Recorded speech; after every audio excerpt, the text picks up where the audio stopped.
el día de hoy.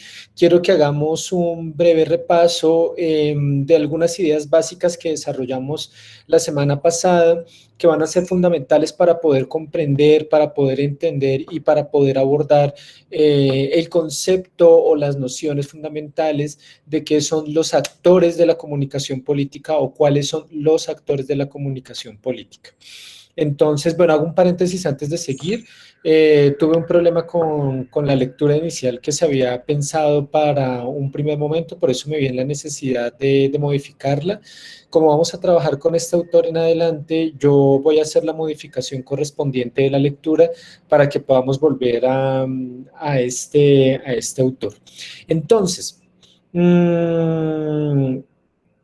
vamos a comenzar. Quiero que hagamos un breve repaso muy general, muy específico de lo que discutimos hace 8 días y ya entramos con el tema específico de los autores. Entonces, para el día de hoy, con el tema de los actores, perdón, para el día de hoy. Entonces, quiero que me cuenten qué elementos vimos la semana pasada, cuáles fueron los principales aspectos que sintetizamos la semana pasada para abordar el tema de la comunicación política y su historia y sus antecedentes. Entonces, a ver, miramos aquí en el chat. Elizabeth, ¿estás por ahí? Sí, aquí estoy, profe. Hola, Elizabeth, ¿cómo estás? Bien, Oh, tal sí. ok, Elizabeth, si puedes prender tu cámara muchísimo mejor. Voy. ¿Cuáles fueron los elementos que discutimos la semana pasada? Vimos la persuasión, la cohesión y la identidad y creo que ya. Pues esos tengo anotados. Y la retórica. Ajá, ok. Sí, ya. ¿Qué dijimos sobre la historia del concepto de comunicación política? ¿Cuáles son sus antecedentes? Pues surgieron en Grecia con los sofistas. Ajá, pero ¿por qué esos son los antecedentes de la comunicación política? ¿Por qué abordamos esa reflexión? Por ay, ya lo tenía, pero se me olvidó. Pero estuviste en clase, ¿qué te quedó? Sí, ¿Cuáles son los elementos sustanciales? pues convencer a la audiencia. Ajá, Necesitamos empezamos una con esfera el... pública. Ajá. Necesitamos una ¿Por esfera qué pública necesitamos una esfera pública? para para convencer a la audiencia. Bueno, porque si sin comunicación, pues no hay comunicación política, pues tiene que haber audiencia para que Sin siga un líder. comunicación no hay comunicación política. Ajá. Uh-huh. Ok, vale, muchísimas gracias, Elizabeth. Ahorita en un ratito le pedimos a Cassandra que nos haga un resumen. Muchas gracias por tu intervención. Vamos aquí con la última de la fila, Paulina. Paulina, ¿por qué es importante abordar la comprensión de los antecedentes de la comunicación política? Porque, pues, para entender, ¿no? O sea, que algo decía en una lectura pasada, no me acuerdo cuál, pero mencionaba que la comunicación política sonaba como algo novedoso, pero realmente pues tenía una historia, que como decía, como en la anterior clase vimos 300 o una parte y que mostraba pues cómo se desenvolvía la mujer ante, creo que era la reina, no me acuerdo, la esposa o algo así, una figura muy importante de poder y explicaba, ¿no? Y sí, ajá, ay, ni entiendo mis apuntes, bueno, algo así de poderes o algo así, pero lo que me llamó la atención es que generaba como un interés hacia bueno, el público que estaba ahí, ahí no me acuerdo cómo se llama el lugar, pero bueno, estaban varios hombres ahí y ella estaba presentando pues su discurso y estaban, pues ella estaba pues convenciendo alguna manera a las personas que estaban ahí. Y bueno, y de alguna manera, pues si lo trasladamos a, a una versión más actual, pues es algo que pues se hace ya sea en los medios de comunicación o crea más impacto, pero en sí es un concepto ya antiguo, por así decirlo. Ok, vale, Paulina, muchísimas gracias. Vamos con, aquí que está repetida, Carla Sofía. Hay dos Carla Sofía. Carla, Ah, sí, soy yo, profe. cuéntanos, Carla, ¿qué vimos la semana pasada y por qué esto es importante para el concepto de comunicación política? Espera. Vimos la persuasión, vimos que primero hay que convencer y después persuadir. También nos hizo como una escalerita, que primero es convencer, después es la cohesión, después es el movilice y que se organice, después la de identidad y hasta el último persuadir. También nos dijo que, bueno, vimos un pedazo de un fragmento que nos puso y dijo que no se puede confiar en el imperialismo. Pues eso era lo que quería decir. También dijo que la persuasión es para actuar, que hay niveles de favorabilidad, que es la manipulación y la persuasión. La manipulación utiliza la táctica engañosa y busca coaccionar esa táctica. Y la persuasión busca convencer la propuesta, o sea, tomando una opción para que sea mejor la decisión. También la comunicación política nos comentó que depende del tipo de interacción y el espacio público para tener, o sea, se necesita un espacio público para tener una comunicación política. Y el objetivo de la retórica es persuadir. Eso fue lo que anoté. Ok, súper, muy buen resumen. Regálenme un par de segunditos, voy a prender la luz porque siento que está muy oscuro. Regálenme un par de segundos.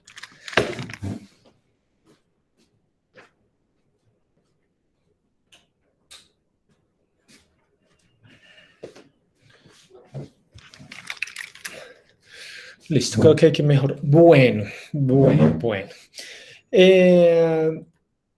Estoy viendo que siempre es importante recordar con ustedes lo que se trabaja clase a clase, porque a veces se nos olvida un poco, ¿listo? Entonces a veces es como si algunas cosas pasaran, ¿sí? Entonces vamos a intentar recordar algunos aspectos esenciales de lo que discutimos en la última sesión. Entonces, uno podría hacer una clase de comunicación política sin necesariamente remontarse a los orígenes del fenómeno, ¿sí? Uno podría pasar ese elemento por alto, podría simplemente hablar de cuáles son los componentes, ir directamente a cómo se hace una campaña política, cómo se hace un periodismo de comunicación política, etcétera, etcétera, etcétera. Sí, o sea, uno casi que podría pasar por alto la historia de la comunicación política.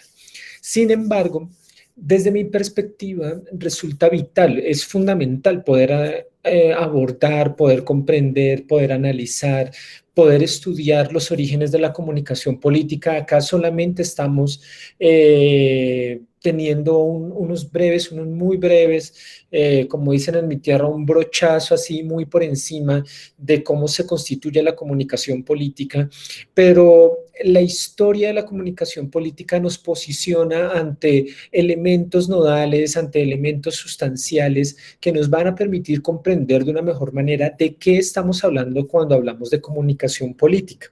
Entonces, yo les decía a ustedes que resulta fundamental y es necesario comprender la historia de la comunicación política en el siguiente sentido. Para que exista comunicación política, se necesita de un contexto específico.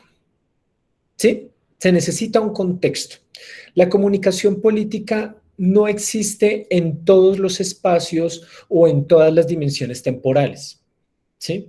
La comunicación política necesita un espacio, necesita un contexto específico para poder ser.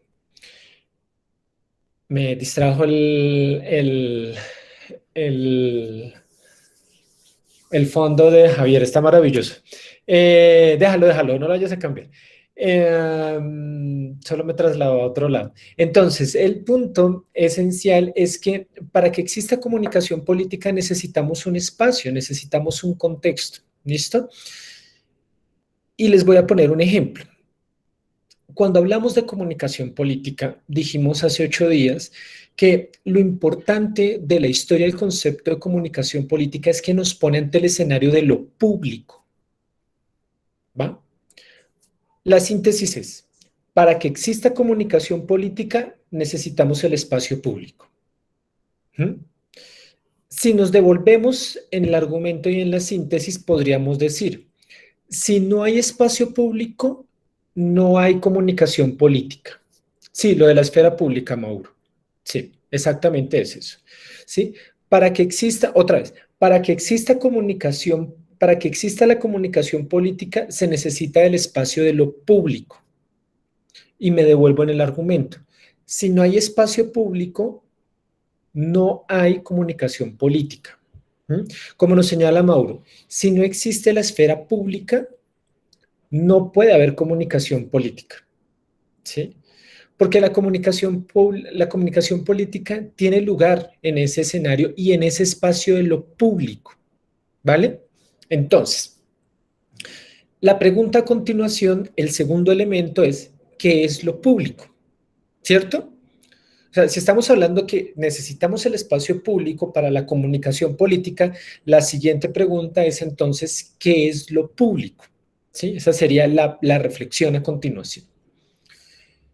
Entonces, para poder comprender lo público, necesitamos de un concepto, necesitamos de una referencia. Y básicamente, lo público es este espacio, es esta esfera en donde cualquier tipo de suceso o acontecimiento que ocurra en el espacio público tiene una afectación ampliada sobre un conjunto de personas e individuos. Lo que ocurra en lo público afecta a un conjunto de individuos y de personas y de comunidades. ¿Sí? El espacio público está configurado por la transición, por el tránsito de múltiples personas, de múltiples colectivos, de múltiples colectividades. Entonces, para que yo pueda entender lo público, yo necesito entender la intersección, ¿sí? La intersección de este conjunto de factores, esferas, es el espacio por excelencia de la sociedad, es el espacio por excelencia de la colectividad, es el espacio por excelencia en donde se dirimen los asuntos que nos atañen a todos y a todas, ¿sí? Por tanto, es un espacio de intersección de la sociedad, es un espacio en donde la sociedad se encuentra. ¿Listo? Lo privado, en contraposición, es un espacio en donde se encuentran unas identidades o unas asociaciones o unos núcleos más pequeños, que no son la sociedad en su conjunto. Entonces, ¿cuáles serían ejemplos para ustedes? ¿Cuáles serían ejemplos de espacios privados? Les pregunto yo. Yo, profesor.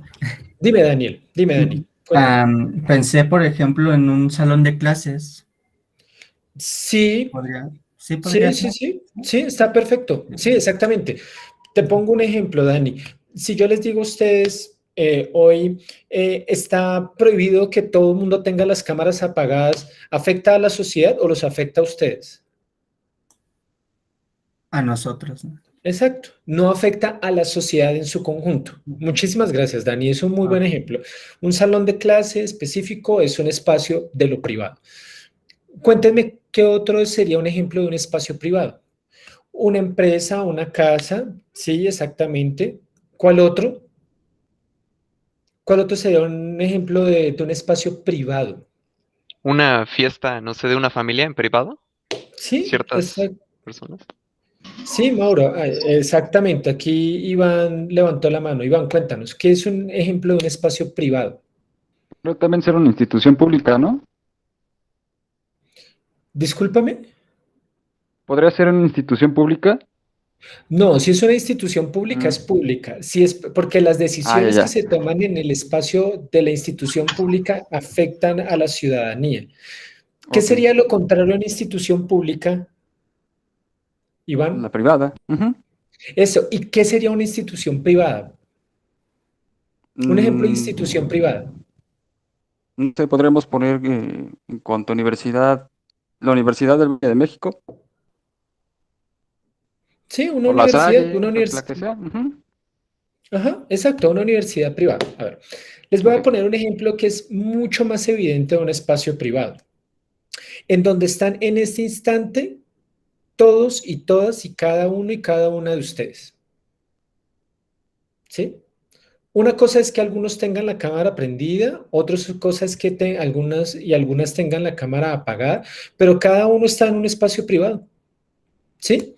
Cada uno de ustedes está en sus hogares, cada uno de ustedes está seguramente en sus casas.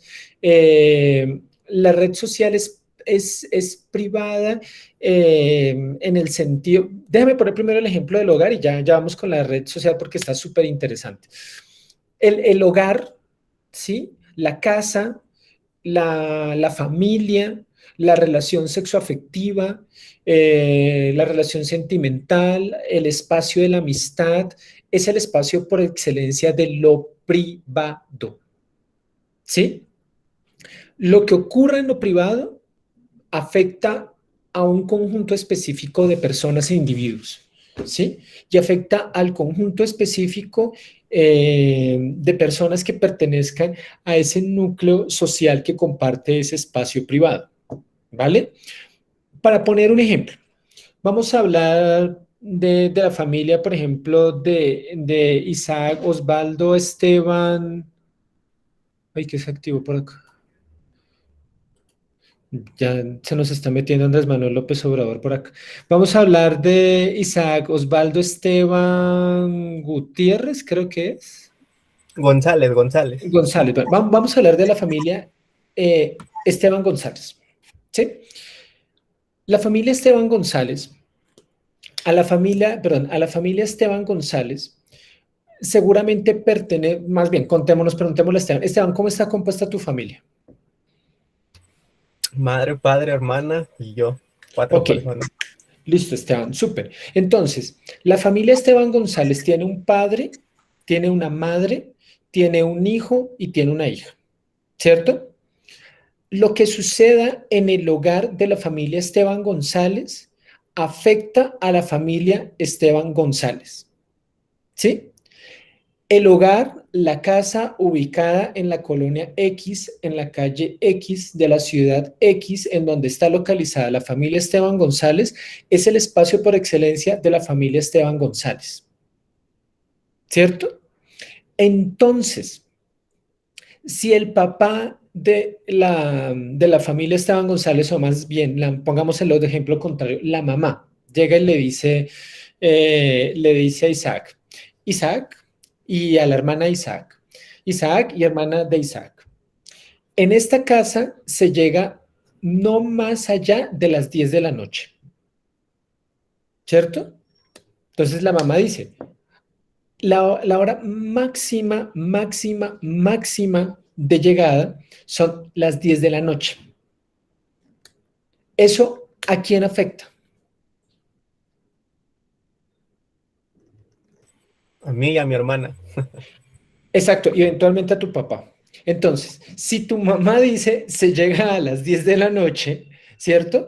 Tú, tu hermana y seguramente tu papá tienen que llegar a las 10 de la noche, porque tu mamá impuso una norma, ¿cierto? Una regla. El espacio de encuentro de la familia Isaac González es su hogar, es su casa. Por tanto, lo que sucede allí tiene un alcance restringido para quienes pertenecen a esta familia. Entonces, el punto esencial acá es que la definición de la mamá de la casa Esteban González afecta solo a ese conjunto de individuos y de personas. ¿Listo? No nos afecta ni a Itzayana, ni a Iván, ni a Javier, ni a Jazmín, ni a Carla, ni a Libertad, ni a Luis, ni a... ¿sí? O sea, porque no pertenecemos a ese espacio, ¿cierto? Ese espacio es privado. Ese espacio solamente le pertenece a esas 4 personas que nos ha mencionado Isaac. Las decisiones, las imposiciones que tenga la mamá de Isaac solo corresponden a esa casa y a ese núcleo. ¿Va? Si nos vamos a otro escenario de lo privado, supongamos que estamos hablando, como dijeron ustedes bien, de una clase. La clase, ¿sí? Esta clase en particular es un espacio privado.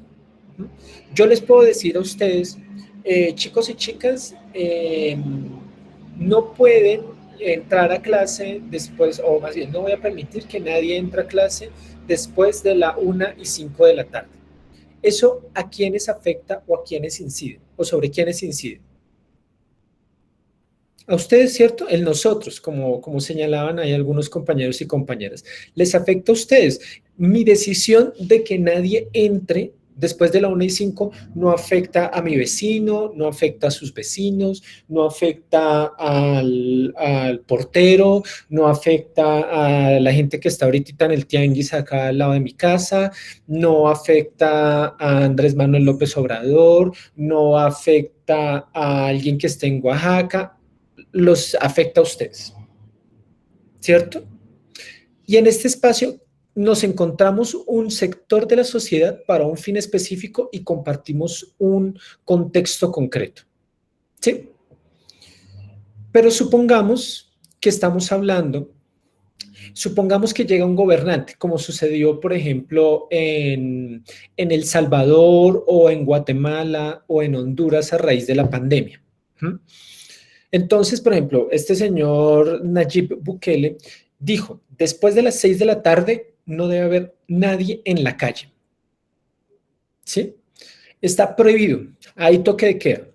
Porque en teoría los gobernantes tenían la idea de que los toques de queda iban a limitar la posibilidad de contagios, ¿no? En la pandemia. O sea, el virus dormía después de las 6 de la tarde. Entonces, dijeron, vamos a limitar la movilidad de la gente después de las 6 de la tarde. ¿Esa es una afectación de lo público o lo privado? Público, ¿no? ¿Por qué es público? Ajá, Mauro, ¿por qué es público? Porque nos afecta como que a toda la sociedad, ¿no? En cuanto a trabajos, tiempos, sí. Exactamente, exactamente, tú lo señalaste. Como el espacio público es el espacio del encuentro de la sociedad, las decisiones que afecten el espacio de la sociedad son públicas, ¿sí? Como la familia es el espacio en donde nos encontramos unos pequeños miembros, un conjunto pequeño de miembros de esa familia, lo que suceda en ese espacio es privado porque no afecta al conjunto de la sociedad. Lo que suceda en una relación sexoafectiva y los acuerdos a los que ustedes lleguen los afecta a ustedes 2, ¿sí? O a ustedes 3, si tienen una relación abierta, o a 4 o a 5. No sé yo cómo se relacionen ustedes, ¿cierto? Lo que sí espero es que se relacionen franca, sinceramente, independientemente de si tienen unas 5 o 20 parejas. El punto esencial es que lo que sucede en un espacio privado afecta a un conjunto pequeño de personas, ¿sí? Entonces, para recapitular, la comunicación política tiene lugar en el espacio público, es decir, en el espacio en donde confluimos las y los ciudadanos, en el espacio en donde confluimos la sociedad. La comunicación política no tiene lugar en la familia. ¿Sí? La comunicación política no tiene lugar en el espacio de lo privado. La comunicación política no tiene lugar en el escenario de las relaciones sexoafectivas. Es decir, ustedes pueden de pronto con su pareja llegue y diga, oye, ¿sabes qué? Yo voy a votar por no sé, por X candidato, ¿sí? Para no meternos en complicaciones. Vamos a suponer que ustedes llegan y están ahí viendo una novela o una película con su pareja sexoafectivo. Entonces ustedes llegan y le dicen, oye, ¿sabes qué? Yo como que voy a votar por Andrés Manuel Anaya, no sé qué, sí, para inventarnos un nombre, para no meternos en complicaciones. Y su compañero o compañera sentimental se voltea y les dice, no te pongas aburrido, déjame ver la película. ¿Sí? O sea, no me fastidies en este momento con temas de política. Puede ser que él esté intentando también la persuasión, puede ser que él esté también o ella esté intentando convencerlos y convencerlas de dar determinado voto, pero allí no ocurre el espacio de la comunicación política. ¿Sí? La comunicación política entendida como lo veíamos hace unas clases, que estaba amarrado el tema de la persuasión, que estaba amarrado el tema del convencimiento, que se buscaba aglutinar, es decir, organizar y hacer que las personas se movilizaran en pro de un programa político. Allí no hay una construcción de identidad, ¿cierto? Pública, en donde se refleja el quién soy yo y cómo yo me identifico con el nosotros, ¿cierto? Y considero o tipifico a unos candidatos de oposición como los contrarios a mí, los catalogo como unos rivales, ¿cierto? Pero no hay una oferta programática específica de un plan para determinar qué es lo mejor para una sociedad. Cuando usted está hablando con su pareja sentimental sobre política, no quiere decir que usted necesariamente esté haciendo comunicación política. Así usted haga parte de una campaña política y necesite ganar votos, el espacio de lo privado es el espacio de lo privado. ¿Sí? No tiene las otras características. Recapitulando, la comunicación política tiene lugar en el espacio de lo público. Es allí donde la comunicación política se realiza por excelencia. Es allí donde tiene lugar, es allí donde se manifiesta en toda su amplitud. ¿Vale? ¿Es claro esto? Este punto es claro para un poco ahí para recordar algunas ideas que veníamos trabajando la clase pasada. Si existen dudas, tranquilos, tranquilas. Este es un espacio para discutirlo, para avanzarlo. Si hay alguna duda, díganme. Profe. Todo bien. Ok, me dicen que... Dime, Carlos, cuéntame. Entonces, dentro de un espacio privado, por ejemplo, aquí en clase, ¿de ninguna forma puede existir comunicación política? No de ninguna forma, Carlos. La pregunta que tú haces es súper interesante porque esto nos remite a una reflexión que yo no se las quiero presentar tan en profundidad para no complejizar tanto este asunto, pero los espacios público-privados no necesariamente son dos esferas perfectamente definibles, no necesariamente son dos esferas totalmente aisladas entre sí, ¿no? Algunas esferas tienden a ser un poco vaporosas, ¿sí? Algunas esferas tienden a ser como, el concepto más claro es que son intersticiales, ¿sí? Los espacios tienden a ser porosos, tienden a tener algunas fragmentaciones, tienden a tener algunos espacios por los cuales se cuelan, entonces no es tan claro. Te pongo un ejemplo. Uno de los ejemplos más claros de un espacio privado que tiene una incidencia pública es la universidad. ¿Sí? La universidad tiende a ser un espacio muy poroso. Te pongo un ejemplo, todos ustedes han ido a la UNAM, ¿cierto? Todos y todas han visitado algún momento la UNAM, o sea, la conocen, saben dónde queda, saben que queda aquí cerca del Metro Copilco. Bueno, yo vivo acá al lado de la UNAM, vivo a 3 cuadras de la UNAM. Saben, conocen ese espacio, ¿cierto? Saben dónde queda, lo han visitado, etcétera. Pues Carlos, fíjate que a la universidad pertenecen ciudadanos y ciudadanas, mexicanos y mexicanas, algunas personas extranjeras, ¿no? Las decisiones de Graue, por ejemplo, para la universidad, van a afectar solamente a quienes pertenecen a la universidad, ¿cierto? Es decir, si Graue llega y dice, oye, ¿saben qué, chicos y chicas? Todas las personas que quieran estudiar en este instante presencial en la universidad tienen que presentar un carnet de vacunación, si no, no entran a la universidad. Esa definición afecta a la sociedad en su conjunto, puede afectar un gran número de personas, pueden afectar los 200.000 estudiantes que tengan la Universidad Nacional Autónoma de México, pero no afecta al conjunto de la sociedad. ¿Sí? Quienes pertenecen a ya les doy la palabra, quienes pertenecen a la UNAM son los y las Pumas de la UNAM, ¿cierto? O sea, tienen su escudo, su playera, su gorrita de la UNAM, seguramente serán fans de los Pumas de la UNAM y tienen el orgullo UNAM pintado de pies a cabeza y eso está súper bien, ¿vale? Sin embargo, la UNAM es un epicentro de la discusión política.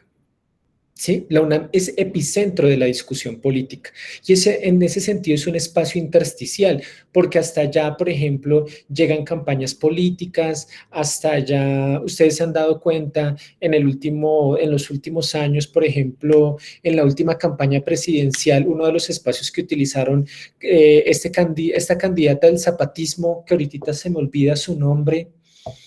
¿Ustedes lo recuerdan? Había una candidata del zapatismo que venía de las raíces indígenas. ¿Cómo era que se llamaba ella? Ahorita se me va la memoria. Bueno, una persona, una mujer indígena fue a hacer campaña allá. Entonces, la UNAM es un espacio muy intersticial. ¿Sí? O sea, la universidad pública se presta para estos intersticios, para esta suerte de espacios medio abiertos, sino porque la naturaleza de su espacio, al ser un espacio intersticial, pero al fin y al cabo es una universidad pública porque se financia con dineros de la sociedad, con los impuestos, termina generando una especie de intersticio allí en donde no necesariamente está totalmente cerrada la actividad de la comunicación política.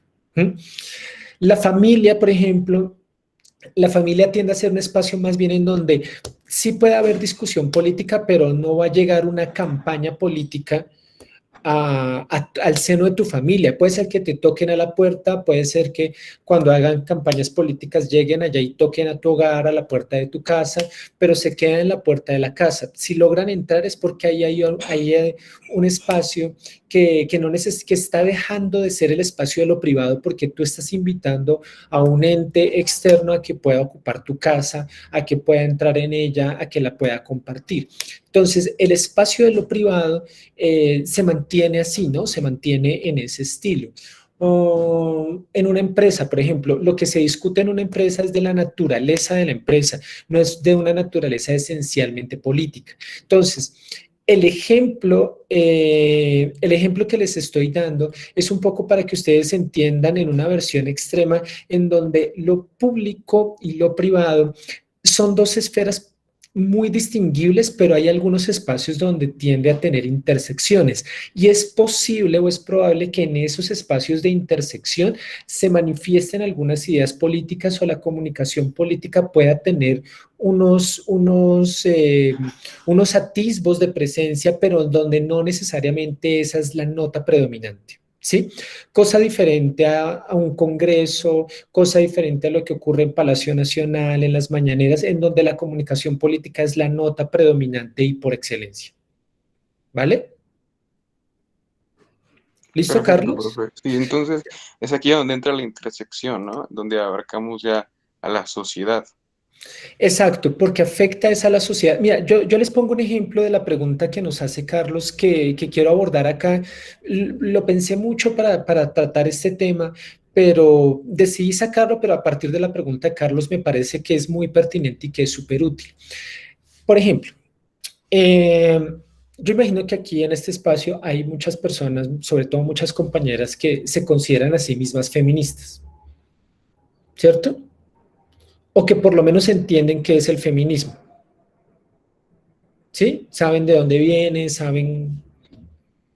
¿Sí? Más o menos. ¿Alguna idea? Hay como que algunos los veo ahí como dudosos. A ver. Los feminismos o el feminismo Es un elemento de orden ideológico, es una postura frente al mundo, es una forma de leer la realidad con una perspectiva de género, ¿sí? Eso es el feminismo, son unos lentes que yo me pongo para observar la realidad, para analizarla, para interpretarla desde un enfoque de género, porque comprendo que las mujeres son un sector social históricamente marginalizado y esa marginalización procede de una estructura social patriarcal y machista, ¿cierto? Entonces, lo que me dice a mí el feminismo es que se pone estos lentes, esta visión de la realidad para interpretarla, para analizarla. Pues bien, las feministas, o un conjunto de feministas en París en 1968, pusieron un debate muy interesante y el debate era lo siguiente. Todo lo que acontece en el espacio privado tiene una incidencia pública. ¿Mm? ¿Y por qué lo señalaban así? Porque decían que aspectos, por ejemplo, como la violencia intrafamiliar, la violencia contra las mujeres en el seno de la familia, la violencia contra niñas, adolescentes en el espacio de lo privado, la violencia, por ejemplo, contra las mujeres en los entornos laborales, la violencia contra las mujeres en los espacios educativos, a pesar de que ocurriesen en los espacios privados, tenían una incidencia en el espacio público. ¿Sí?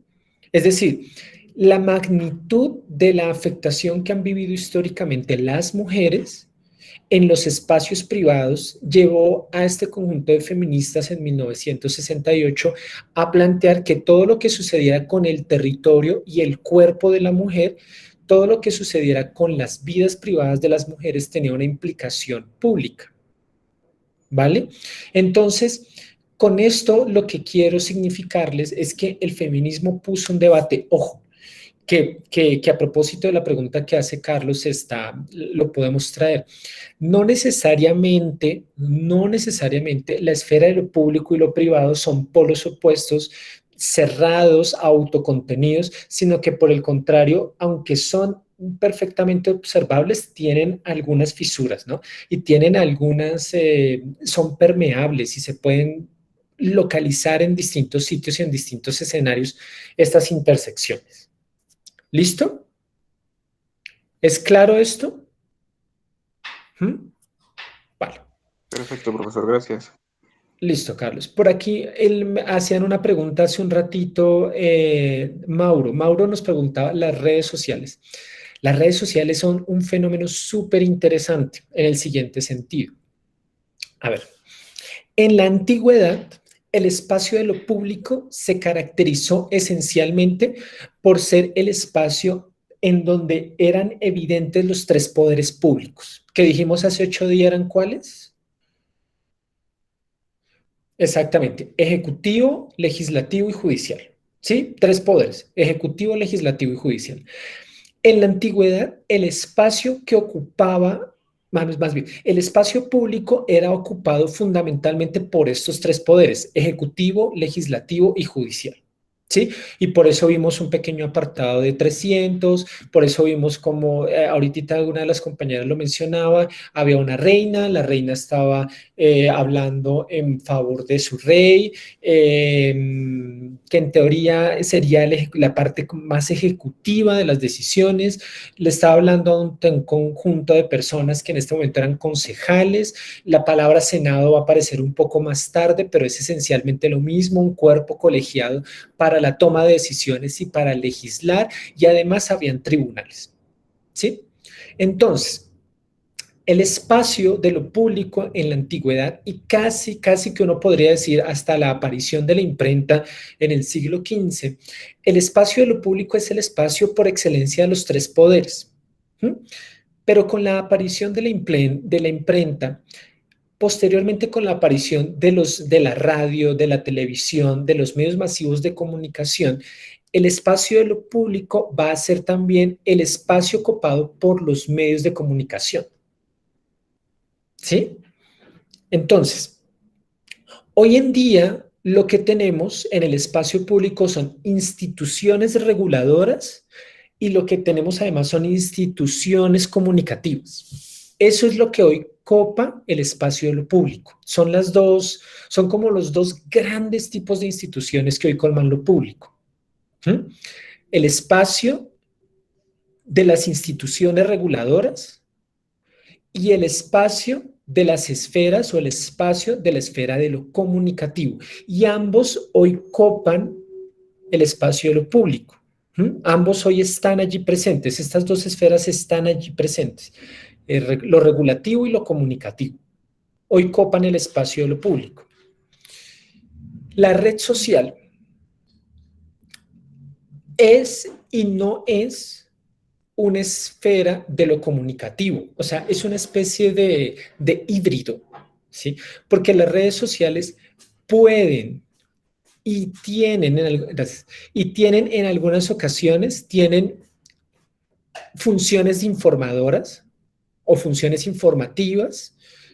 Por allí se producen distintos tipos de noticia, pero vamos a suponer un caso hiper extremo, ¿no? Súper, súper, súper extremo.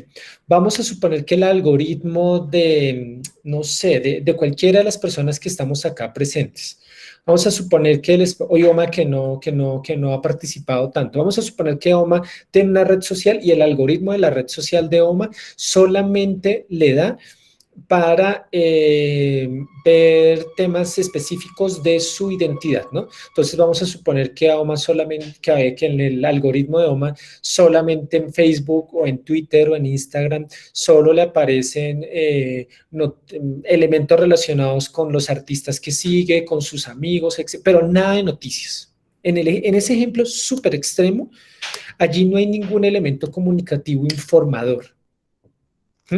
Pero los algoritmos no son eso, ¿sí? Los algoritmos generalmente tienen una mezcla súper extraña y también te traen noticias de interés general o específico frente a lo que te gusta. Entonces, la red social no fue diseñada principalmente, o su objetivo principal no fue la transmisión de información noticiosa. Ese no fue su espacio, ¿no? Era la comunicación y la conectividad. Ese era su elemento esencial. Posteriormente se transforma y entonces hoy aparecen como escenarios y como espacios muy híbridos, ¿sí? Muy híbridos. Uno puede, por ejemplo, tener sus perfiles totalmente privados, ¿sí? Imagino que la mayoría de ustedes tienen un perfil privado, sobre todo en Instagram y en Facebook. Twitter es mucho más amplio, ¿no? Si ustedes utilizan Twitter es mucho más amplio, pero algunos perfiles son totalmente cerrados. Si ustedes tienen una conexión ahí muy específica, hay gente con redes sociales de amistades de 40, 50 personas, porque lo que les interesa es mantener la conectividad. Hay personas que mantienen sus redes sociales abiertas, ¿sí? Uno se encuentra hoy de todo. Yo mismo soy un ejemplo. Mis redes sociales todas están abiertas. Cualquier persona puede acceder a ellas, las puede mirar, las puede buscar. Todo lo que yo publico es público, ¿no? Está en esta esfera de lo público. Entonces, las redes sociales tienden hoy a tener un matiz y un carisma y medio privado, yo diría que en algunas medio interseccionado, medio híbrido, porque demuestran algunas facetas, demuestran algunas partes, mucha incidencia del factor público y en otras esferas o en otros aspectos se mantiene muy en el aspecto de lo privado. ¿Cuál sería un ejemplo de la incidencia de lo público de las esferas de las redes sociales? Las anteriores campañas presidenciales en los Estados Unidos. ¿Sí? Recuerden ustedes que una buena parte de la campaña de Estados Unidos estuvo muy influenciada por los hackers rusos, ¿sí? Y eso casi que se ha demostrado. Entonces, el punto esencial es que la red fue utilizada con un elemento para intentar incidir sobre la opinión pública. Y en la medida en que la red social logró controlar, manipular, persuadir, convencer a las personas de que Trump era la mejor opción, pues ahí hubo una incidencia muy pública a partir de una red social. Sí, lo que dice Isaac Osvaldo es real, o sea, un elemento muy importante, no el único, pero un elemento muy importante de una campaña de la campaña presidencial de Trump fue este, ¿vale? A ver, nos estamos yendo hacia otros temas, está súper interesante, pero vamos a volver vamos a poner un polo a tierra. Salud. Vamos a poner un polo a tierra, ¿listo? El polo a tierra es que lo público, la esfera de lo público es el espacio por excelencia, ¿sí? Si ustedes quieren, podemos traer la observación que hace Carlos para decir, no el único, pero sí es el espacio por excelencia de la comunicación política. Para que la comunicación política pueda existir, necesita ese espacio. Si hubiese muchas esferas privadas, difícilmente habría comunicación política porque no tendría estas otras características y más bien hablaríamos de un fenómeno totalmente diferente.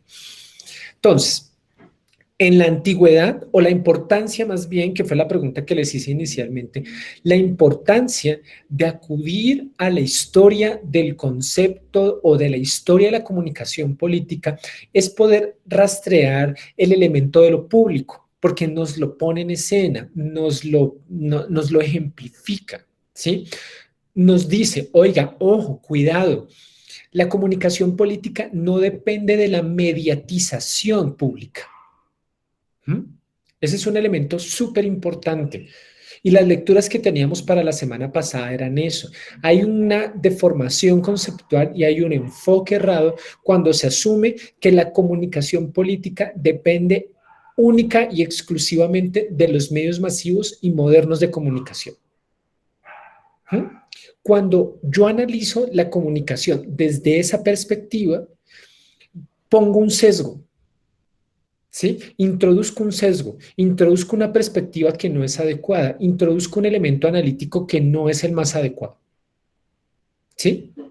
Entonces, la historia de la comunicación política nos permite reflexionar sobre el lugar de la comunicación política en lo público y alejarnos de esa mirada que nos señala que solo depende de los medios masivos y modernos de comunicación. ¿Listo? ¿Listo? Va, súper bien. Ahora, con este elemento claro, con este punto claro, recuerden ustedes que hacíamos unos breves antecedentes de la comunicación política. Como ustedes ya lo han leído, como ustedes ya lo han repasado, ya lo han mirado, yo solamente voy a mencionar algunos breves elementos para que los recordemos y tengan en cuenta la importancia de analizarlos. Primero, la retórica, ¿sí? La retórica, como señalábamos hace 8 días, la retórica es una técnica de persuasión, ni más ni menos. ¿Sí? La retórica es una técnica de persuasión. En tanto técnica de persuasión, dijimos que tenía 4 o 5 elementos, ¿recuerdan? A partir de Aristóteles. ¿Cuáles eran? La invención, disposición, alocución, la memoria y la pronunciación, ¿sí, no? Sí, exactamente, Cassandra, muchísimas gracias. Exactamente. Aristóteles señaló, Aristóteles dijo, oiga, si usted quiere persuadir a alguien, necesita 5 elementos. ¿Sí? Necesita estos 5 elementos. Y estos 5 elementos, la amalgama de estos 5 es lo que le permite a usted persuadir. La retórica es fundamental desde la perspectiva de Aristóteles para persuadir. Imagínense, Aristóteles sí lo piensa para el escenario de lo político, pero lo pronuncia además también para otro conjunto de escenarios. La vida cotidiana, la vida social. Uno podría decir que si tiene esos 5 aspectos, será exitoso en el amor o exitosa en el amor, ¿no? Si ustedes tienen buena memoria, una buena organización de su discurso, una buena pronunciación, esos 5 elementos casi que uno podría decir son claves para poder hablar bien, ¿cierto? Sobre todo para ustedes como comunicadoras y comunicadores sociales. Entonces, si ustedes acuden a esos 5 elementos, casi que van a ser exitosas en cualquier aspecto de la vida, según Aristóteles. Entonces, el elemento fundamental es que cualquier situación, cualquier elemento de la retórica para Aristóteles era fundamental para persuadir, ¿va? Entonces, el elemento fundamental del inicio de la retórica es que se utilizó ante los tribunales, ¿recuerdan? ¿Por qué ante los tribunales? Porque si a mí me estaban juzgando, yo tenía que argumentar en mi defensa, ¿va? Pero si yo estoy acusando al otro o a la otra, necesito convencer al juez y necesito persuadir al juez de que mi causa es justa y mis argumentos son los más adecuados. Dime, Cassandra. Ahí dijo que era lo de la absorción y el defender, ¿no? Uh-huh. ¿Sí? Sí, exactamente, Cassandra, exacto. Yo busco la absolución o busco el juzgamiento, ¿va? En cualquiera de los dos planos. Entonces, el elemento fundamental del inicio de la persuasión se desarrolló ante los tribunales. Cuéntame, Carlos. Nada, justo iba a decir eso, que en la lectura pasada, no en esta reciente, en la pasada, lo primerito era que la retórica se usaba en los juicios, en los juzgados para defenderse. O sea, la retórica, me parece que fue la primera forma o el primer uso que se le dio a esta. Y ya después fue evolucionando para conseguir gente, masas, convencer. Y también mencioné en la clase pasada que me parece que la persuasión no es lo mismo que el convencimiento o convencer, ¿no? Y eso Exactamente. es importante también detallarlo. Sí, exactamente, Carlos. Eso es muy importante porque yo no solamente quiero que el juez esté convencido de que soy inocente, necesito persuadirlo para que actúe. Sí, o sea, necesito que él lo exprese, que él lo diga. Ok, eres inocente. ¿Mm? Cuando yo necesito persuadir al juez de que el otro es culpable, no solamente necesito que esté convencido de eso, sino que necesito que actúe en función de eso. ¿Vale? Entonces la apreciación es súper genial. Luego del inicio de la retórica y del salto, Carlos ha utilizado la palabra evolución, cabe, es válido, es decir, va de los tribunales al espacio del público en el sentido de lo político ampliado y la toma de decisiones. Da un salto. Si ustedes lo quieren ver como evolución, está súper bien. Hay un salto, ¿va? Y ese salto se va a traducir Un traslado, creo que sería la palabra adecuada, ¿no? Un traslado. Sí, puede ser. Evolución me gusta. Evolución es una perspectiva que nos permite ver como ampliación, desarrollo. Entonces, la palabra evolución cabe también, es buena. El punto acá es que ya entra en escena la comunicación política, porque yo estoy intentando ya no persuadir solamente a un juez, sino que estoy intentando persuadir a un conjunto de personas para que tomen una decisión. Por eso pusimos el ejemplo de 300, porque lo que busca la reina es persuadir al Senado o al Consejo, en este caso, para que envíe más combatientes a apoyar la justa causa de los nobles 300. ¿Sí? Entonces, dijimos o mencionamos ese punto. Luego hablamos del tema de Roma. Con Roma aparecen las campañas políticas como tal, buscando favorecerse a través del voto. Luego viene la tradición cristiana y la tradición cristiana muy anclada alrededor de la propaganda y la propaganda para el adoctrinamiento en la fe. Creo que eso no lo mencionamos tan en detalle, pero lo importante de este punto es que recuerden ustedes que cuando entra la Iglesia Católica, sobre todo Roma, con mucho poder, con mucha influencia, la Iglesia Católica sufre una especie de amalgama con el poder político. Y por eso es importante el papel de la Iglesia Católica en la comunicación política, porque es tal su influencia, es tal el peso que tiene la religión católica y la institución conocida como Iglesia Católica en el destino y en los rumbos de una nación, de un país o de una colectividad, que su adoctrinamiento terminó ejerciendo una influencia, una fuerte influencia en el espacio público de las personas. ¿Sí? Entonces, ese elemento es fundamental en la historia de la comunicación política. Y por supuesto, el papel de, si se quiere denominarlo así, de resistencia o el papel de subalternidad que desarrolló Martín Lutero alrededor de todo el tema de la contrarreforma, que aquí lamentablemente no nos da el tiempo para explicarlo más en detalle. Luego viene un momento fundamental de la política y en este sí me quiero detener un poco más porque conectamos directamente con lo que estamos haciendo hoy. Y aparece una particularidad de la política a partir del siglo, de finales del siglo XVIII, comienzos del siglo XIX, que va a ser determinante en la comunicación política. Entonces les pregunto yo a ustedes, ¿cuál es el actor nuevo que aparece entre el siglo XVII y el siglo XVIII que es determinante en la comunicación política?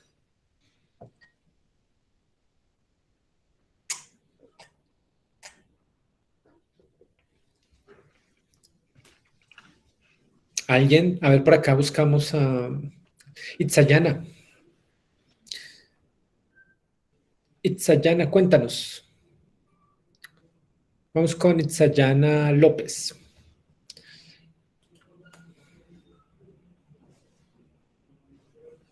Itzayana, ¿estás por ahí? No está por ahí Itzayana. Los medios de comunicación, nos dice Itzayana, es posterior la influencia de los medios de comunicación. Hay otro que es muy importante. Dinos, Carlos Roberto. Estaba diciendo que Isayana lo había puesto en el chat, profesor. Ah, ok. Vale. Vamos con Itzayana de Jesús. Itzayana, ¿cuál es el elemento novedoso del siglo XVII y XVIII?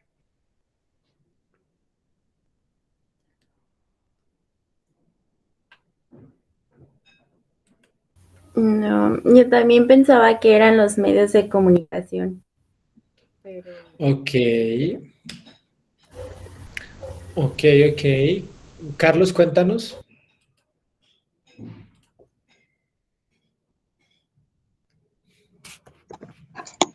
Lo novedoso, a ver, ¿cuál fue lo primero? El uso de la retórica, ¿no?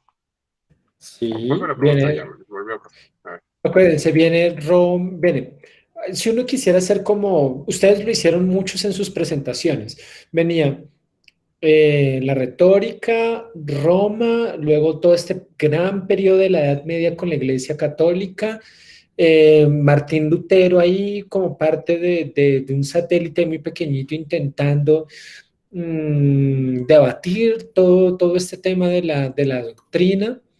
Pero luego en el siglo XVII y XVIII aparece un fenómeno que es totalmente novedoso y que va a ser fundamental para poder entender la comunicación política. ¿Cuál es este nuevo actor? ¿Cuál es este ¿La nuevo imprenta, factor? profesor?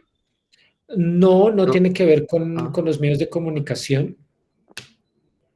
A ver, es que ya en la lectura que dimos ahorita, este periodista o profesor dice que los actores son los partidos electorales, los medios de comunicación y la ciudadanía.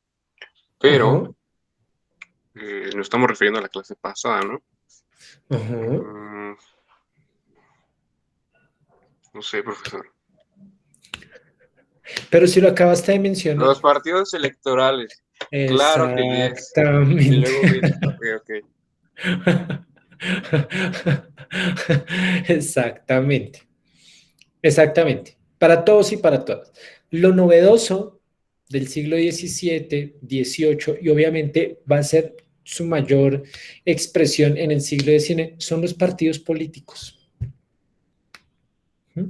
Son los partidos políticos. Exactamente. ¿Qué es denme ejemplos de partidos políticos en México. Corrupción. No, pues sí, no una definición, un ejemplo de... El PRI. El PRI, el PAN, ¿cuál más? Morena, PRD, Nueva Alianza, Morena, Movimiento Ciudadano. Ajá, ¿cuál más? ¿Cuál nos falta? ¿Cuáles nos faltan? Porque hay montones. Partido Verde. ¿Qué es el Partido Verde? El Partido del Trabajo, ¿no? El partido en Estados Unidos. Demócratas y republicanos. Ok, en España. Vox. Vox. Ajá, ¿quién es Vox? Pues un partido político con ideas muy, muy peligrosas, yo lo diría ahí.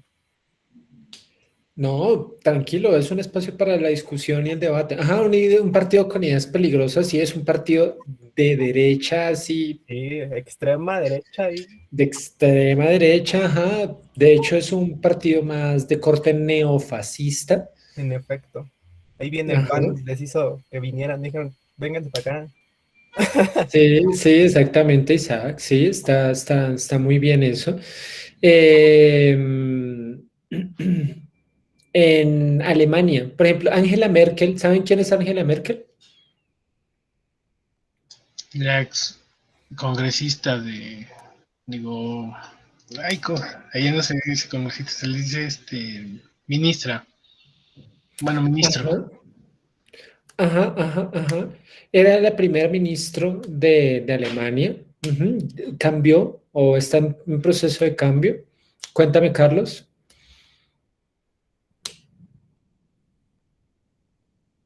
Les pregunto yo a ustedes, ¿cuáles son las características de los partidos? Aparte de ser, no volvamos con el tema de lo corrupto, vamos a volver con otra perspectiva, ¿no? O sea, sabemos que sí, la mayoría son corruptos, pero ¿cuál sería como el elemento ahí importante de que es un partido político? Aquí están Carlos e Irving. Cuéntanos, Carlos e Irving, ¿qué es un partido político? Perdón, profesor, tenía levantada la mano desde hace media hora, pero a ver, podemos decir que un partido político es una administración que tiene fines políticos, ¿no? Y buscan, no sé, buscan convencer a las masas para caer en sus, bueno, es que ya me estoy desviando mucho. No lo sé, es una organización que, esto venía en la lectura. Exacto. A ver, sí. Bueno, sí, buscaban, como que adentrarse en un aspecto cultural y social para, para para conseguir pues seguidores y al final de cuentas su objetivo electoral. No sé, profesor, la verdad es que ando un poco perdido en ese aspecto. No, está muy bien, gracias, Carlos. Irving, cuéntanos. Y luego, Bri. Bueno, por lo general, desde sus principios era como la búsqueda de bueno, por ahí de hecho lo dijo Fabio, Arlet, creo, las ideologías de izquierda a derecha.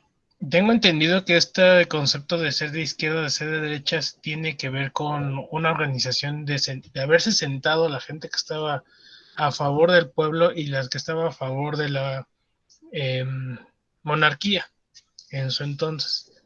Entonces los que se sentaron del lado izquierdo en una sala del lado izquierdo pues son los que abogaban por la gente del pueblo, por sus intereses, por apoyos, por ver más allá de una riqueza hacia una minoría.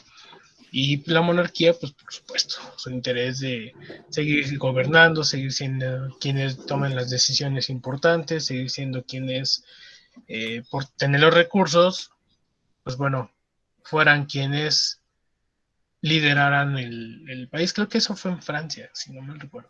Sí, está súper bien, está súper bien. Bri, cuéntanos. Muchísimas gracias, Irving. Bri. Bueno, ayer en la lectura que leí, bueno, en la lectura que nos dejó para la clase de hoy, decía que los políticos se escogían de acuerdo a las necesidades de la sociedad.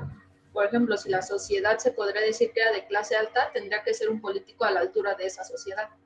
No podían poner un político, se puede decir que medio pobre, en una que necesitan como que más aspiraciones. También decía que los medios de comunicación decidían si daban una buena imagen del político o no, que eran como los que decidían que de qué forma iban a poner su publicidad y todo lo que hacen. Y también decía que su principal característica es que mueven al electorado, que es la sociedad. Y pues sí, eso que determinan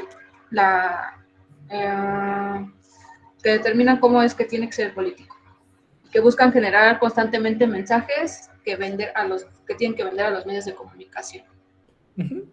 Sí, súper, súper, está muy bien. Dani y luego Itzayana. Muchas gracias, Bri. Ok.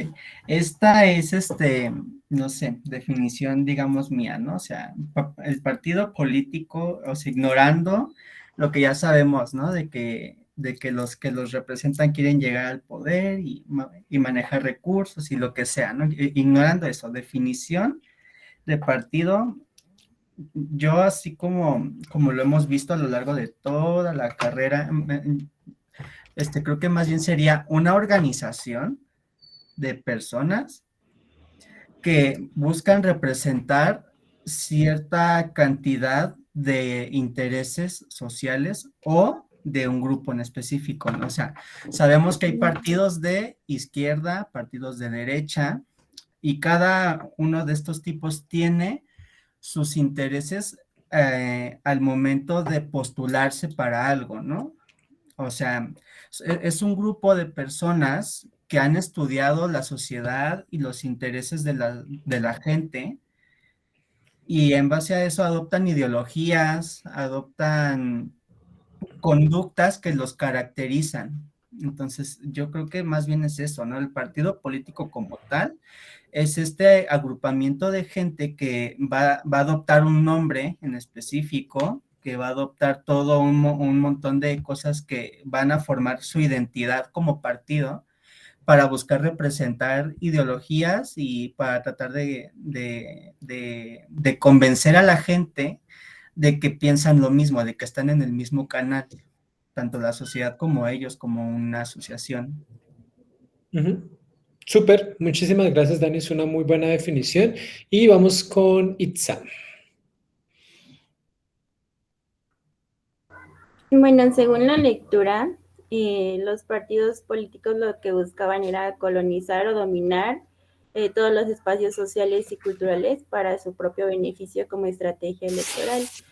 Nos decía que pues ellos se preocupaban mucho por conocer cómo funciona la sociedad y todos nuestros gustos. Entonces, ellos también sabían que lo que nos entretenía era lo que nos llamaba la atención, ¿no? Lo que se nos hacía divertido.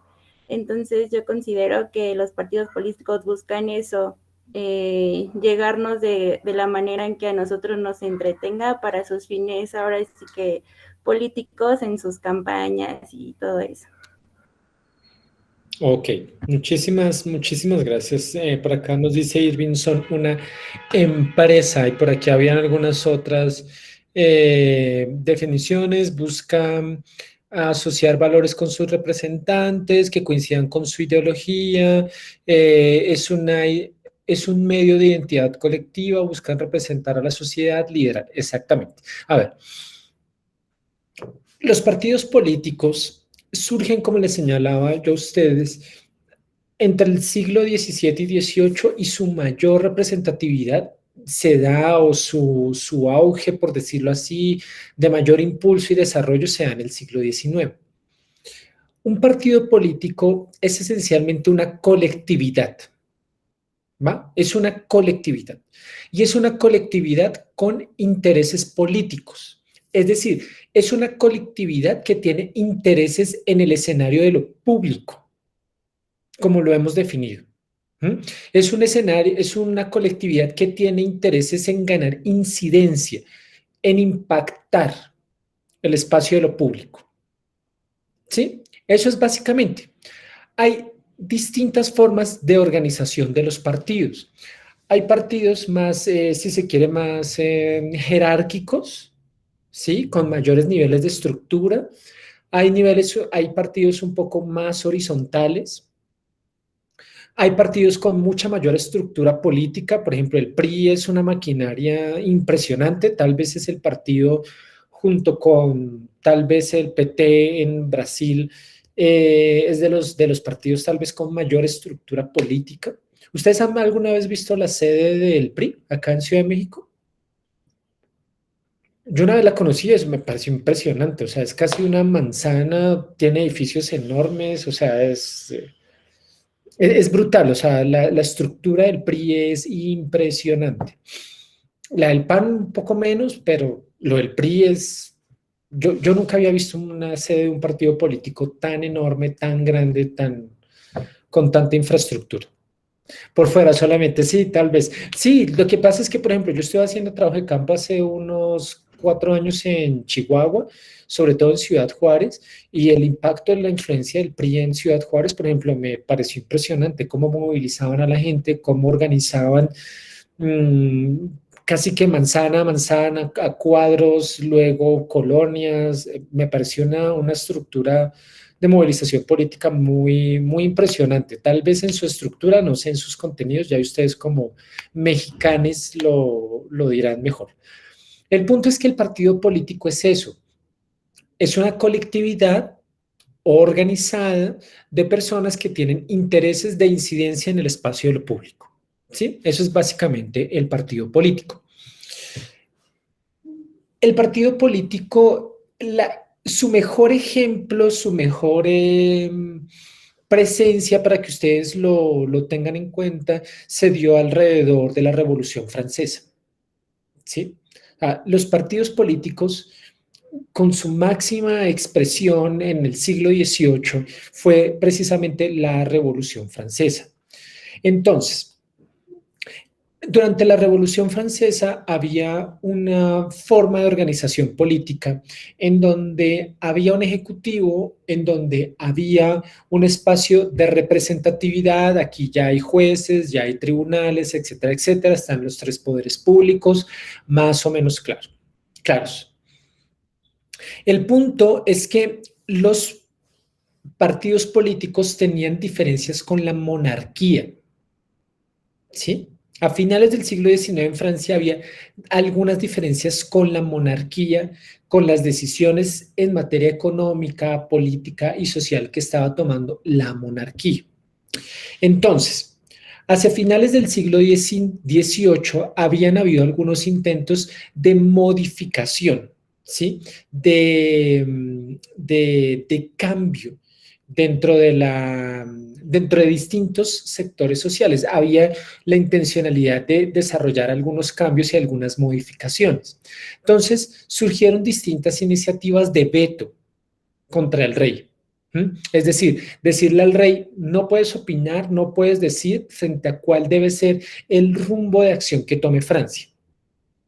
Entonces, se empezaron a organizar unas colectividades, unas facciones dentro de este espacio conocido como las cámaras bajas y altas en Francia, y empezaron a haber distintas posiciones respecto a la iniciativa de si producir o no una nueva constitución. Entonces, esta iniciativa de si producir o no una nueva constitución se llevó al voto directo para ver si se promulgaba o no una nueva constitución política. Entonces, había mucho problema en la forma de organización del voto para esta nueva constitución. Entonces surgen estas nuevas facciones, se organizan, intentan liderar sus propios procesos, cada una para llevar a buen fin y a buen término sus intereses. Cuando se organizaban para votar, generalmente algunas personas se sentaban a la izquierda y otras a la derecha para facilitar la votación. Quienes se sentaban a la izquierda en el Parlamento eran personas que eran más afines con la promulgación de una nueva constitución, es decir, con la modificación del statu quo. A la derecha se sentaban aquellos y aquellas, sobre todo aquellos, porque aquí eran puros hombres, se sentaban aquellos que estaban de acuerdo con que el rey siguiera ejerciendo funciones, las mismas funciones que había desarrollado hasta el momento, sin ningún otro tipo de problema o sin ningún otro tipo de traba y de impedimento, ¿vale? Entonces, el problema central era la definición. Unos se sentaron a la izquierda y otros a la derecha. Unos eran más liberales, querían una modificación de la Constitución, y otros eran más conservadores, querían que se quedaran las cosas tal cual estaban así determinadas. Los que se sentaron más a la izquierda empezaron a acudir al pañuelito o a unos distintivos rojos para identificar claramente su voto. Quienes se sentaron a la derecha, con el azul. Y ese es el origen de los partidos políticos modernos. unos de izquierda, otros de derecha y otros que estaban en el centro. Los que se sentaban a la izquierda se llamaban la montaña,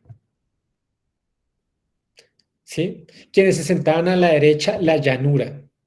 Y quienes se sentaban en el medio se denominaron la marisma. La marisma era como el centro, ¿sí? La montaña eran los que querían la modificación y la llanura los que querían que se conservara el rey tal cual, ¿vale? Entonces, a lo que me refiero con todo esto es a que el partido político juega un papel trascendental en la historia de la comunicación política, porque ellos empiezan a movilizar una serie de ideas, a persuadir a los otros y a las otras para conseguir sus fines de incidencia política en el espacio de lo público. ¿Listo? Entonces, por eso el partido político adquiere tal predominancia. Lo que ha llegado hasta nuestros días de hoy es que efectivamente el partido político es casi que el actor o el conjunto de actores claves para poder incidir en el espacio de lo público. Difícilmente una persona sola, difícilmente una persona sin partido va a lograr hoy en día el nivel de incidencia en el espacio público que otra persona desearía. Por eso los presidentes se eligen a través de partidos, porque el partido es una forma de organización.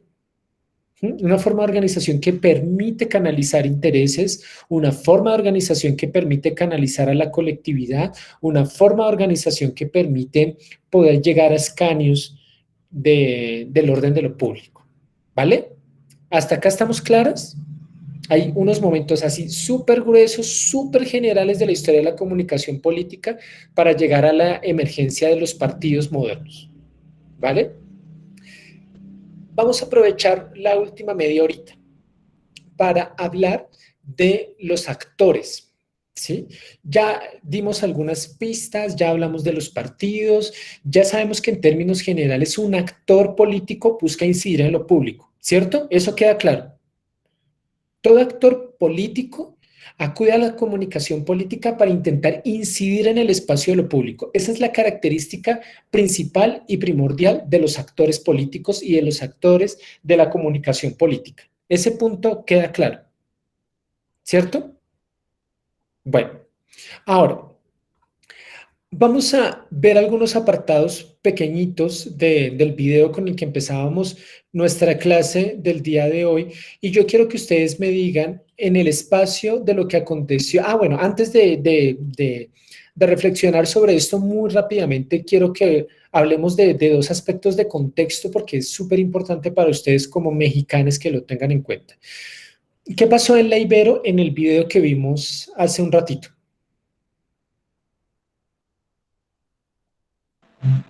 Los estudiantes, ¿cómo se podría decir? No estaban de acuerdo con la visita del presidente y por lo tanto, pues, exigieron o protestaron todo lo que había ocurrido antes. Exacto, Fabiola, pero ¿qué era lo que había ocurrido? ¿Por qué se estaban protestando? ¿Cuál era el debate fundamental que le estaban poniendo a Peña Nieto? No me acuerdo de lo que pasó, no me acuerdo en qué estado fue. Ok, ¿quién nos dice por qué estaban protestando los estudiantes? Acaba de pasar los 43, ¿no? La desaparición de los 43. No, lo de la Ibero es previo. No me acuerdo. Ok, y estaba en el video, o sea, se ve que lo vieron con mucho detenimiento. Okay. Perdón. Se los voy a compartir rápidamente para que lo recuerden. ¿Que plagió No, tampoco. su tesis? No. Manifestaban el acuerdo de país y lo que pasó en un estado. ¿Qué pasó en el estado en especial, Cassandra? No se acuerdan, se los voy a... Tampoco, a ver, si tampoco vi el video. Aquí se los voy a colocar.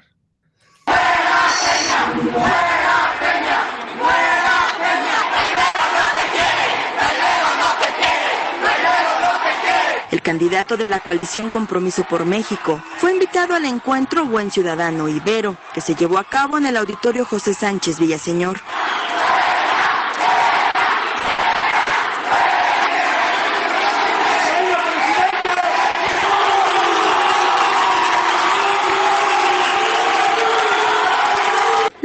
capacidad del auditorio universitario fue insuficiente para recibir a los asistentes, por lo que afuera se improvisó una sala donde los universitarios más críticos se dieron cita.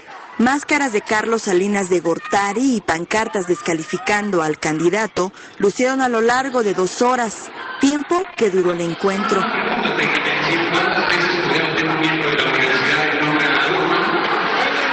Esto es lo interesante de la libertad que priva en los espacios universitarios, realmente encontrar diferencias. Durante cerca de 30 minutos, el candidato expuso sus propuestas en materia de educación, gobernabilidad, democracia y seguridad. Al concluir, tocó turno a las preguntas. ¿Qué garantías tengo de que en el país, como en el Estado de México, no tengamos el tercer lugar en carencia alimentaria, último lugar en avance educativo, primero en delitos y secuestros, 33% de feminicidios, segundo lugar de acceso a drogas en escuelas y un aumento desmedido del 1.335% en publicidad? Abochornado y con sonrisa apretujada, Peña Nieto interrumpió la sesión de preguntas.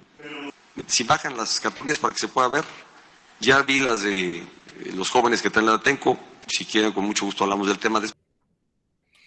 Ok, ¿qué fue Atenco? ¿Por qué los estudiantes estaban manifestando en contra de lo que había pasado en Atenco? Yo, profe. Dime, Dani. No me sé así bien los datos bien, pero sí sé, o bueno, recordé porque en la preparatoria un profesor nos dejó ver un documental. Ya olvidé el nombre, pero lo voy a buscar y si lo encuentro se los paso. El chiste es que fue por lo de un aeropuerto que se quería construir, que le iba a quitar, me parece que sus tierras en las que trabajaba mucha gente, y ahí hubo un enfrentamiento de población con policías y hubo mucho maltrato y pues opresión. Creo que es eso. Ok, muchísimas gracias, Dani. Ay, perdón. Dime, Fabiola. Quiero complementar lo de Dani. Creo que también fue cuando los policías violaron a las mujeres, que hubo muchos detenidos y entre ellos como 30 o no recuerdo cuántas mujeres, pero los policías violaron a las mujeres. ¿Eso fue? Va más o menos por ahí. Entonces, a ver, para ordenar. Los estudiantes le estaban reclamando a Peña Nieto por la masacre de Atenco, ¿sí? Entonces, la masacre de Atenco ocurre durante el periodo en que Peña Nieto es gobernador del Estado de México. Y la masacre, no vamos a reducir, les invito a que investiguen. Ustedes como estudiantes universitarios y universitarias mexicanas deberían conocer muy bien la historia de Atenco. Entonces, Atenco surge por una serie de reivindicaciones sociales que se tenían en esta población y viene una oleada de represión muy fuerte que atentó sobre todo contra las mujeres, ¿sí? Entonces, estos estudiantes, este conjunto, este grupo de estudiantes le estaban reclamando a Peña Nieto sobre esos abusos. ¿Qué surge después de las protestas en la Ibero? ¿Cuál es el movimiento estudiantil que surge después de las protestas en la Ibero? Recuerden que aquí Peña Nieto no era presidente, Peña Nieto era candidato. ¿Era lo de Yo Soy 132? Exactamente. ¿Qué soy el Yo Soy 132? Híjole, no me acuerdo. Pero... Era el número de estudiantes, perdona. No, sí, prosigue. Okay. Creo que era, si no mal recuerdo, el número de estudiantes precisamente del Ibero que estaban firmando todas las peticiones para estar en contra de la candidatura de Enrique Peña Nieto y estar exigiendo que se le juzgara. Ok. Ani, que hoy no has opinado mucho. ¿Qué soy Yo Soy 132? Bueno, estaba investigando un poquito para tener este contexto más o menos del movimiento. Sí sabía que era un movimiento que estaba, bueno, empezó por la Ibero. Y pues bueno, más o menos por lo que he estado viendo, aquí básicamente que fueron ¿cómo se llama? Fueron tanto instituciones públicas como privadas, como pues yo creo que todas, muchos movimientos a causa de esto. Yo creo que inclusive no sé si esto pueda, entrar en este tema de clase, el movimiento que hubo el 2 de octubre, que pues básicamente los estudiantes pedían autoridades que pedían básicamente cosas se me fue el nombre, perdón, para las instituciones, en este caso públicas, y al parecer pues solamente como también se estaban haciendo revuelo porque también en ese entonces iban a ser los Juegos Olímpicos, pues iban a causar un gran revuelo, como también iban a tener la vista en los Juegos, se iban a centrar como que también, bueno, podrían centrarse en ese entonces el movimiento. Ok, Ani, muchísimas gracias. Arlet. Bueno, profesor, le voy a comentar lo que yo recuerdo. La verdad es que no estoy muy metida en la política, pero recuerdo en las noticias después de eso, empezaron a decir que alguien, ¿cómo se dice? Cuando meten personas como para armar un alboroto. Con infiltrados. Ajá, que habían infiltrados en la universidad, que no eran los estudiantes. Entonces los estudiantes, me acuerdo en redes sociales, empezaron a subir sus credenciales de la Ibero, decir, yo soy tal estudiante, y sí, yo me manifesté en contra de Peña Nieto, y no estoy de acuerdo como candidato por el haber alentado a la matanza de Atenco. Me acuerdo que surgió ese movimiento así, y tuvo mucho apoyo, pues de la sociedad, pero al fin de cuentas, pues ahí quedó. Realmente no hubo un cambio. A fin de cuentas, este señor terminó siendo nuestro presidente. Ok, súper. Bueno, entonces ya tienen ustedes algunos elementos de... Oma, cuéntanos. Bueno, pues ya estaba checando y encontré en una nota que decía que luego de que las dirigencias del PRI y el Partido Verde Ecologista de México hicieran comentarios sobre una manifestación con intolerancia al PRI, se realizó una convocatoria por Facebook para que los estudiantes se grabaran como parte de un movimiento, mostrando sus credenciales en un videollamada 131 alumnos de la Ibero. Y fue lo que pasó de los 131, el movimiento. Exactamente. A ver, vamos a recapitular. Gracias, Oma. Durante la protesta contra Peña Nieto en la Ibero se le reclamó por Atenco, ¿cierto? Una masacre ocurrida durante su periodo como gobernador.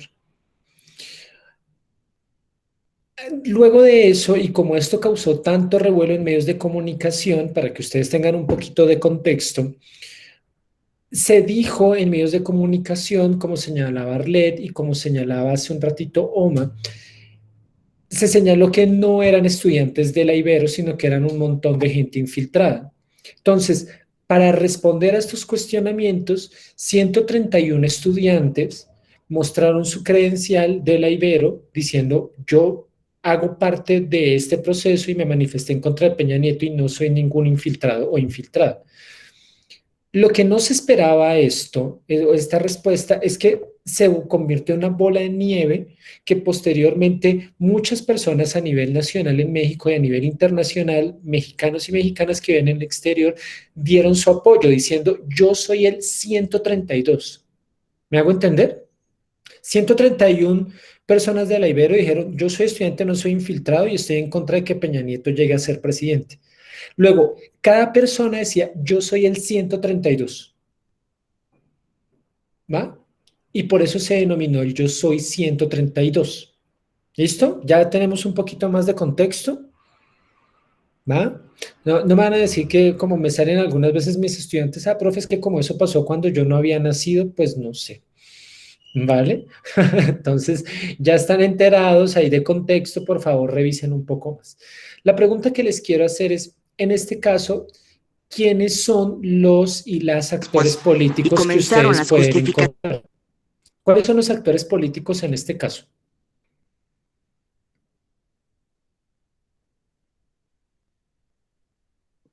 Peña Nieto sería representando a su partido electoral. Ajá, exactamente. ¿Hay más actores políticos?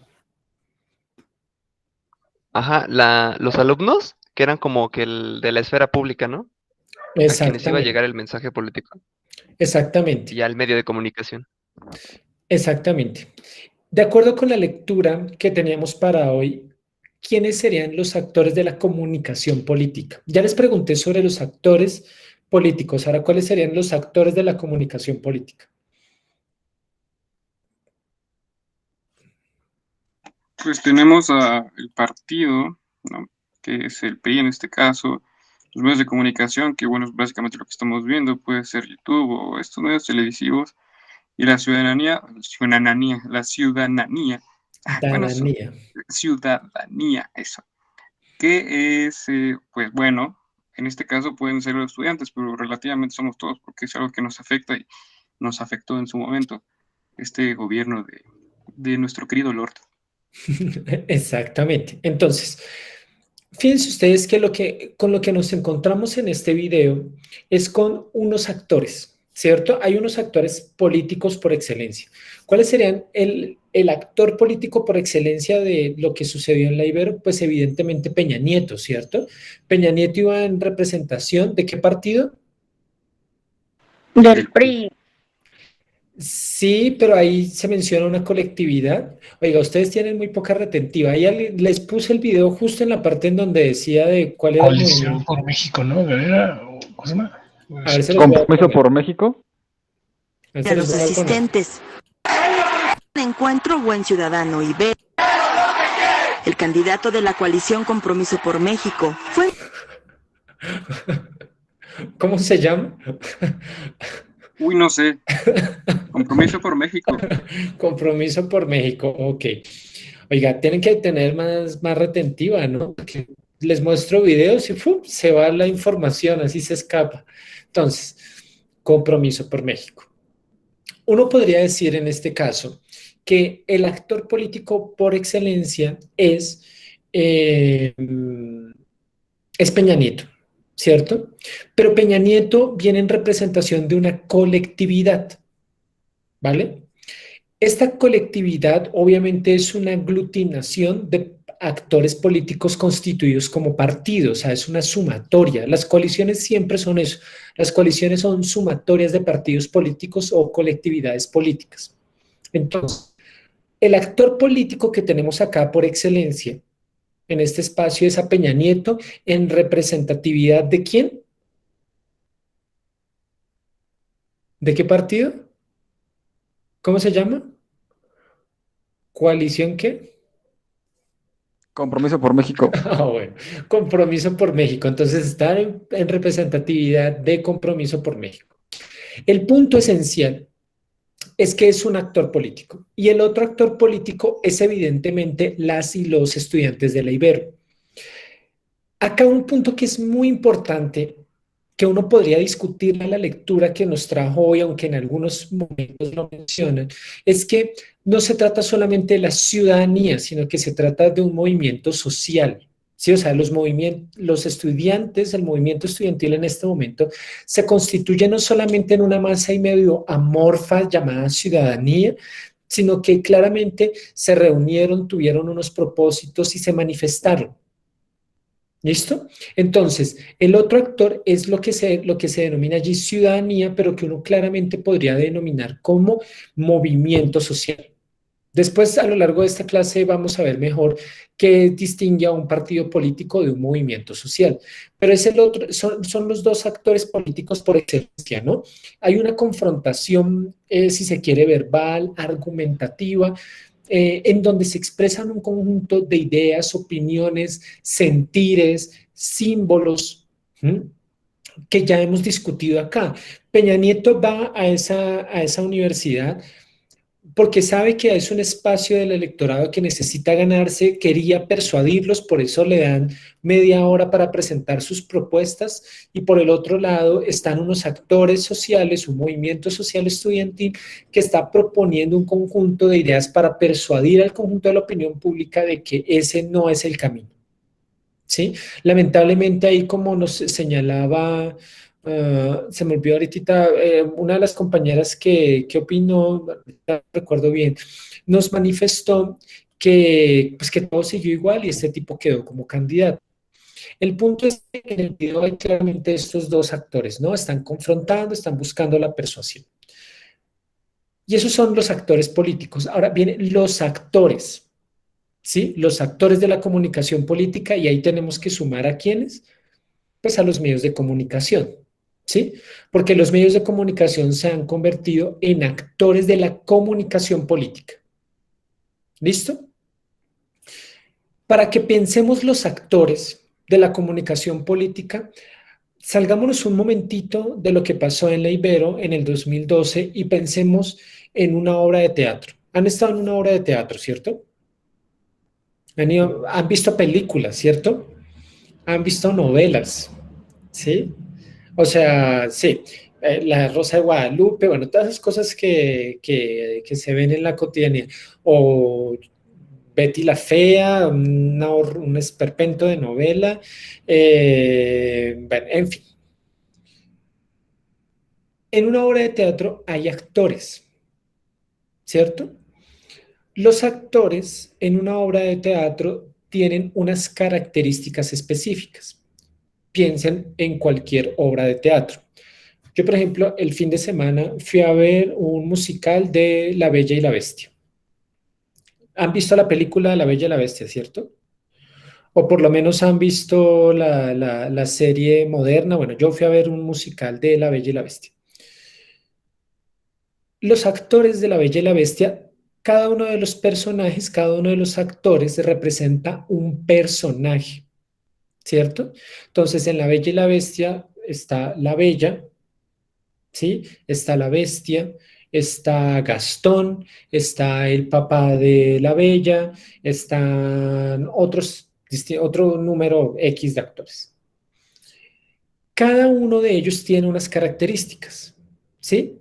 La Bella, por ejemplo, en teoría siempre se ha dibujado, se ha pintado, se ha representado como una mujer bonita, como una mujer inteligente, como una mujer dulce, como una mujer que gusta. Pero ¿cuál es la otra característica de la Bella? ¿Qué le gusta hacer a la Bella? Es humilde. ¿Qué más le gusta hacer a la Bella? Le gusta leer, ¿no? Exactamente, le gusta leer. Tiene una de sus particularidades, una de los elementos particulares de la Bella es que le gusta leer. Tiene una atracción especial por los libros. Hacer pan también. Ah, esa no la identificaba, la de hacer pan. Entonces, la Bella tiene estas características, ¿no? La Bestia, ¿cuáles son sus características? Es frío. ¿Qué más? Es el rudo, enojón, ok, arrogante, ok. ¿Qué más? Da miedo, ajá, Le gustaba exacto. tocar el piano. Le gustaba tocar el piano, ok, súper. Un junior, ok. Entonces, la Bestia tiene unas características. ¿Por qué también leía? ¿Por qué hacen clic La Bella y la Bestia? ¿Qué es lo que les conecta? ¿Por qué conectan estos dos personajes? Los libros. Sí, más o menos es los libros, pero el intelecto. Sí, pero hay un factor en la Bella que es la que los hace particulares. Y es que la Bella era considerada en su pueblo una persona extraña por leer. Ajá, porque son diferentes. Exactamente, Carla. Porque son considerados. Uf, alguien entró a esta hora. Muy bien, faltando 10 minutos para la clase. Alguien entró, eso está muy chévere. Entonces, son considerados seres inadaptados, son considerados seres extraños, y hay un momento en donde se dan cuenta y hacen clic, ¿sí? La Bestia, obviamente, es considerada extraña, rara, peligrosa, fea, de una persona en la que no se puede confiar, y la Bella es una persona considerada rara a pesar de su belleza, y hacen clic, ¿va? A lo que voy es a que todos los actores tienen características, ¿sí?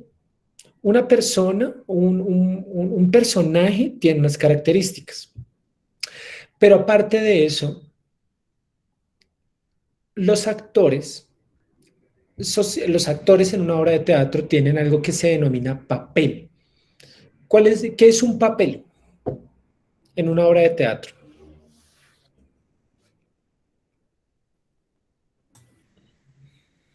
Es como lo que los va a caracterizar, ¿no? En toda la película, físicamente, emocionalmente, sus alemanes, lo que van a hacer en la trayectoria de una obra o una película. Sí, exactamente. Por aquí nos estaban diciendo, ya te doy la palabra, Dani, en el chat, su intervención en la historia, aquello que los representa. Ajá, muy bien, Dani, cuéntanos qué es un papel. Bueno, en la obra de teatro, creo yo que directamente, bueno, hablando ya con el lenguaje de obra de teatro, creo que el papel meramente es que te den los diálogos del personaje. O sea, en la obra no es como que, dependiendo la obra, ¿no? Improvisan, pero por lo común hay un guión que tienen que seguir. Yo no estoy seguro de dónde viene la expresión, pero podría asegurar que viene o sea, cuando dicen los actores, me dieron el papel, me imagino que lo dicen cuando te dan el libreto, me dieron los papeles con el guión, o sea, creo que es eso, ¿no? Porque una cosa es eso, lo que tienes que decir en la obra y cómo tu personaje influye en la historia, pero es diferente a las características del personaje, tanto psicológicamente como el personaje físicamente. Exactamente, muchísimas gracias, Dani. Efectivamente, unas son las características y otro es el papel, ¿sí? Uno podría decir que el papel es básicamente la función que tiene un personaje dentro de una historia, ¿sí? Ese es su papel, desarrolla un papel. Entonces, la función que desarrolla todo actor dentro de una obra, todo personaje dentro de una obra se le considera el papel, el rol que juega un personaje dentro de una obra en específica. En el caso de la Bella, sí, él juega un rol, representa algo, representa lo bonito pero extraño. Representa a la persona que es capaz de amar más allá de más allá de la apariencia física, que se da cuenta del interior, que habita en el ser de la bestia. ¿Cierto?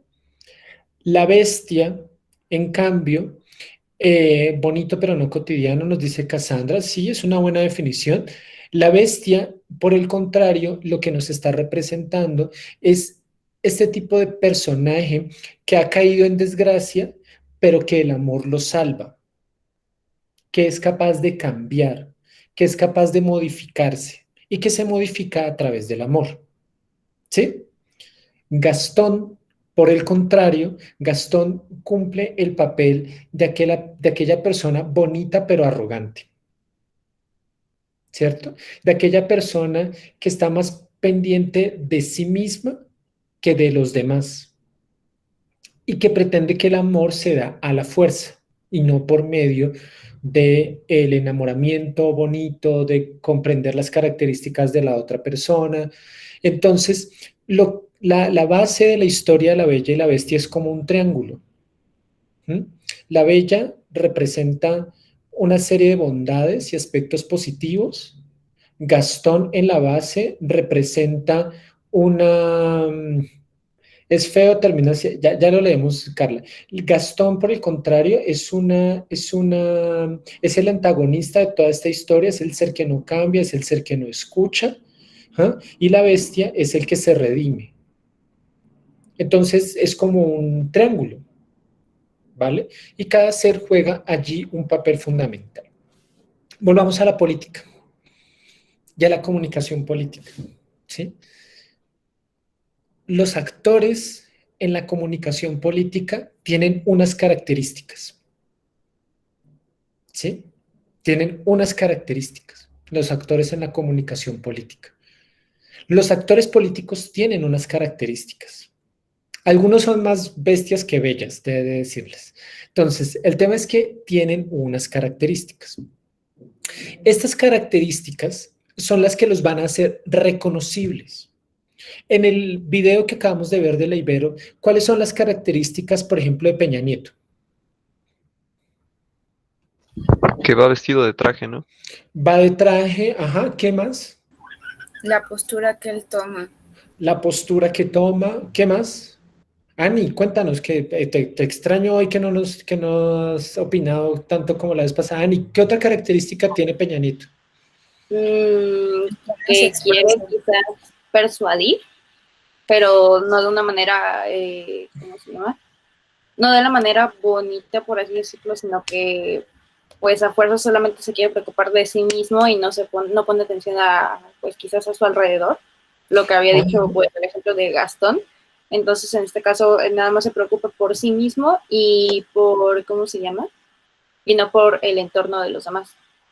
Está chévere, yo nunca había comparado a Peña Nieto con Gastón, pero me parece una muy buena referencia. No lo había ni imaginado, pero está súper bien. Fabiola, que hoy tampoco has opinado tanto. Cuéntanos, Fabiola, ¿qué otra característica tiene Peña Nieto? Viéndolo del lado cómico, podríamos decir que sus chistes daban risa y que era como muy distraído, ¿no? Ok, súper, súper. Entonces, fíjense que Peña Nieto es fácilmente reconocible. Yo diría que uno de los elementos que hace particular a Peña Nieto en este caso es que es el representante de la autoridad estatal, ¿sí? De la autoridad estatal que ha incurrido en violencia, en represión y en actos de corrupción. Un poco para volver a lo que nos señalaba en algún momento Carlos, ¿sí? Entonces, la representatividad en este caso es que es claramente distinguible. Es por decirlo de otra manera, es la institucionalidad, es la formalidad, es el candidato, es el representante de un partido, tiene unas formas, tiene unos ademanes, cumple un papel. ¿Sí? En este caso es el papel candidato, es el candidato presidencial, es aquel que está intentando llevarse las elecciones a su favor. ¿Sí?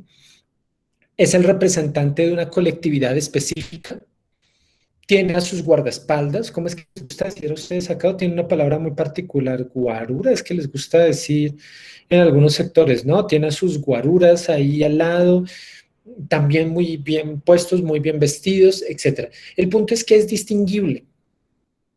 Sus perros, no, tampoco eso ya es un poco extremo. Tiene a sus guardias ahí de seguridad, pues, enfrente.